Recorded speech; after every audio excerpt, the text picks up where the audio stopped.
Nigeria veut limiter la perte de ses soldats. Après le massacre de 38 personnes par des djihadistes dans le nord du pays, l'armée a déployé des soldats dans la zone. Objectif, prévenir et riposter à toute agression. Au Burundi, la date de l'investiture du nouveau président est officiellement connue. Le général évariste Ndayishimiye sera investi jeudi prochain pour succéder à Pierre Nkurunziza.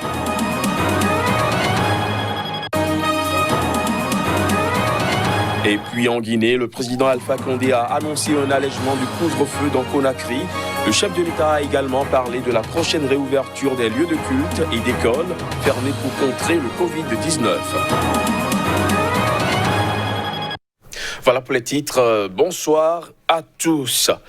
Le Nigeria veut limiter la perte de ses soldats dans les attaques. Après le massacre de 38 personnes par des djihadistes dans le nord du pays, l'armée a déployé des soldats dans la zone. Objectif de l'opération, prévenir et riposter à toute agression. Voici les images.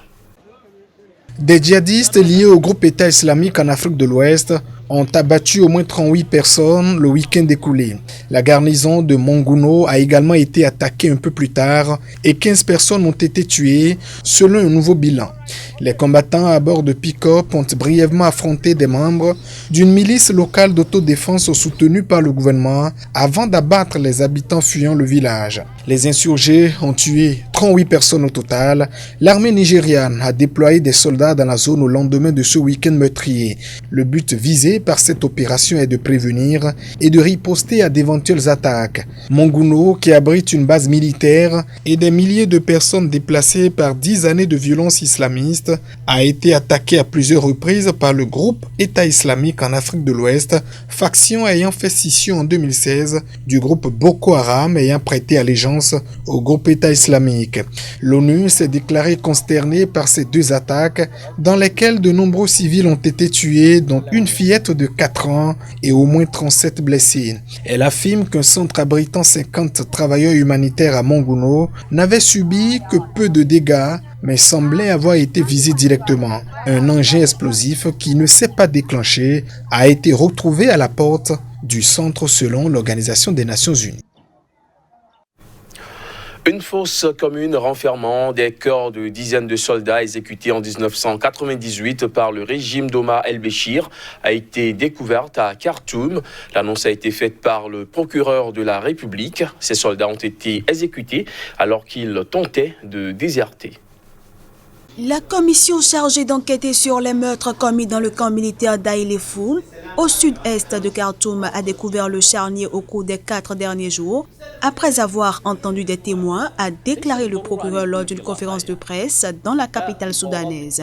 Certains suspects sont aujourd'hui en fuite à l'étranger, a-t-il ajouté sans fournir de précision. La fosse commune a été exhumée et la commission poursuit son travail d'enquête avec les médecins légistes et la police scientifique, a indiqué Ali Saïd, membre de la commission d'enquête. Jeudi dernier, la police avait déjà bouclé la zone où a pris place l'exhumation des corps, dans le quartier de Saafa, au sud de la capitale, a constaté un photographe de l'AFP. En avril 1998, plusieurs dizaines de jeunes conscrits ont été tués en tentant de s'échapper du camp insalubre d'Aïlefoun, où se déroulait leur formation afin de rejoindre leur famille pour la fête musulmane de l'Aïd al-Adha. Rejetant les accusations qui leur étaient adressées, les autorités soudanaises d'alors, répondant de l'ancien président Omar el-Béchir, avaient affirmé que les jeunes soldats étaient morts noyés dans le Nil bleu. Officiellement, 55 corps ont été repêchés après que le bateau transportant les conscrits eut coulé. Cette version officielle a rapidement été contestée par des rescapés, des familles de victimes qui n'ont jamais reçu les dépouilles de leurs proches, ainsi que plusieurs groupes d'opposition qui estiment à des centaines le nombre de morts. Le régime militaire de Béchir, chassé du pouvoir en 2019, après avoir régné 30 ans sur le Soudan avec une poigne de fer, utilisait les conscrits comme contingent dans sa guerre contre les rebelles du Sud, région riche en ressources pétrolières qui a fait sécession en 2011.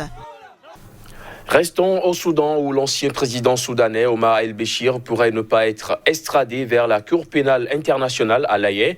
C'est ce qu'a estimé ce lundi le procureur lors d'une conférence de presse qu'il a tenue à Khartoum. L'extradition de l'ancien président soudanais Omar el-Béchir vers la Cour pénale internationale qui l'accuse de crimes de guerre au Darfour n'est pas nécessaire.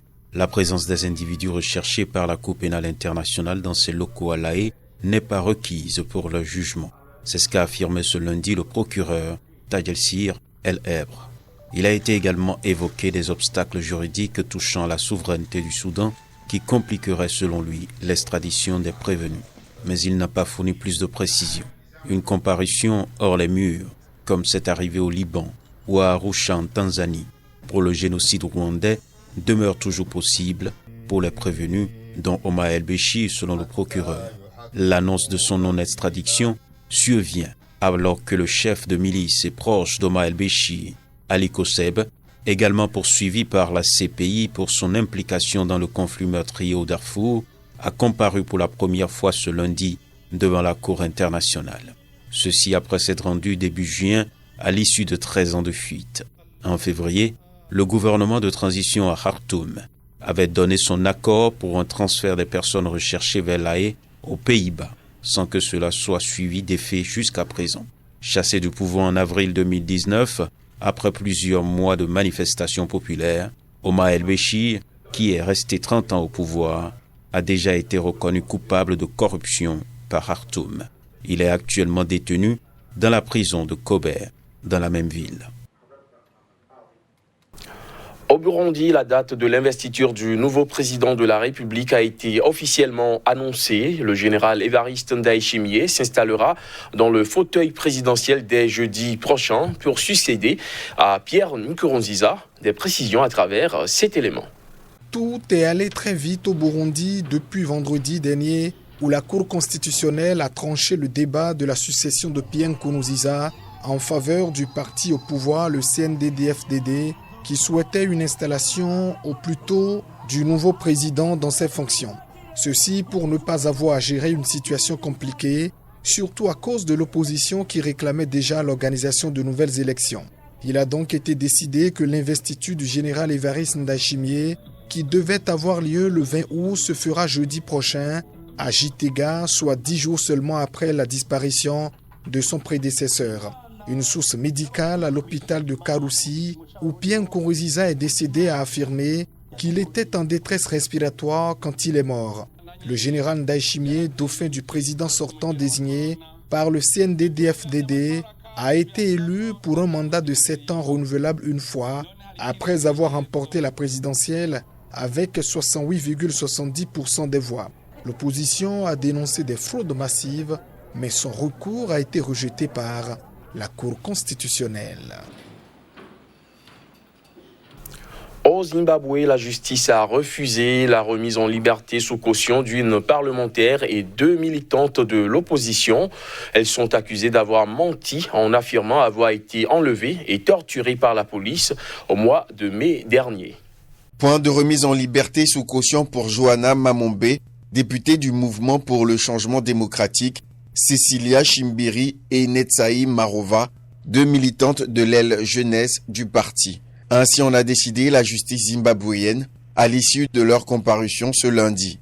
Selon Kumbirai Mafunda, porte-parole des avocats du Zimbabwe pour les droits humains, le magistrat a fait droit aux arguments du procureur selon lesquels le risque qu'elles prennent la fuite était une raison évidente de ne pas les remettre en liberté sous caution. Les 3 femmes ont été arrêtées jeudi dernier dans les bureaux de leur avocat qu'elles rencontraient au sujet d'un autre dossier dans lequel elles sont toutes 3 inculpées de participation à une manifestation illégale le 13 mai. Johanna Mamombe, Cecilia Chimbiri et Netsaï Marova sont accusées d'avoir menti en affirmant avoir été enlevées et torturées par la police en mai. Mais les 3 femmes ont nié avoir fait de fausses déclarations.